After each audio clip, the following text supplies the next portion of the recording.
भीमाशंकर मार्गावर कार आणि 2 रिक्षांचा भीषण अपघात झाल्याची घटना घडली। या दुर्घटनेमध्ये 12 जण जखमी झालेले आहेत। जखमींमध्ये लहान मुलांचाही समावेश आहे। त्यापैकी 4घांची प्रकृती चिंताजनक असल्याची प्राथमिक माहिती समोर आली आहे। मंचरहून भीमाशंकरकडे जाणाऱ्या कारनं दर्शन घेऊन परतणाऱ्या 2 रिक्षांना धडक दिल्याची माहिती आहे। स्थानिक नागरिकांनी तातडीनं मदत केली आहे आणि या जखमींना रुग्णालयात दाखल केलेलं आहे। या संदर्भात जाणून घेऊयात अधिक माहिती। तुषार झरेकर आपल्या सोबत आहेत। तुषार, हे दृश्य पाहून अपघाताचा अंदाज येतो। पहिलं तर अपघात झाला कसा आणि दुसरं म्हणजे रुग्णालयात जे जखमी दाखल आहेत त्यांची प्रकृती कशी आहे? नक्कीच एकंदरीत जर आपण पाहिलं तर गेल्या 2-3 दिवसांपासून श्रावण महिना सुरू झालाय।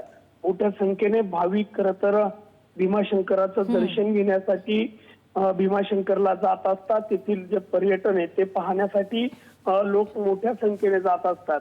त्या ठिकाणी पाऊसही मोठ्या प्रमाणात असतो, त्यामुळे तेथील जे रस्ते आहेत ते घसरडे आणि खड्डेमय झाल्यामुळे एकंदरीत अपघाताचं जे प्रमाण आहे ते मोठ्या प्रमाणामध्ये त्या भागामध्ये असतं। त्यामुळे गाडी चालवताना सर्वात प्रथम सर्व भाविकांनी काळजी घेणं गरजेची आहे।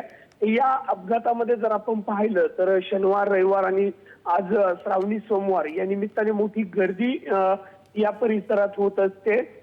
भीमाशंकरला वीकेंड निमित्त अनेक भाविक गेले होते आणि त्यातच काल हा जो अपघात आहे तो भीमाशंकर मध्ये झालेला आहे। सायंकाळच्या सुमारास हा अपघात झाला आणि यामध्ये जर आपण पाहिलं तर 12 जण याच्यामध्ये जखमी आहेत आणि त्यांची 4 जणांची त्याच्यामध्ये प्रकृती चिंताजनक असल्याचं आपल्याला सांगितलं जातंय।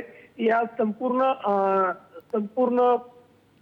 जे रुग्ण आहेत त्यांना खरं तर हॉस्पिटलमध्ये दाखल केलेलं आहे आणि आता पुढील ही संपूर्ण त्यांच्यावरती उपचार हे सुरू असल्याचे एकंदरीत पाहायला मिळतंय। हो, वेळोवेळी ताजी माहिती घेत राहू। तुषार, धन्यवाद दिलेल्या माहितीसाठी।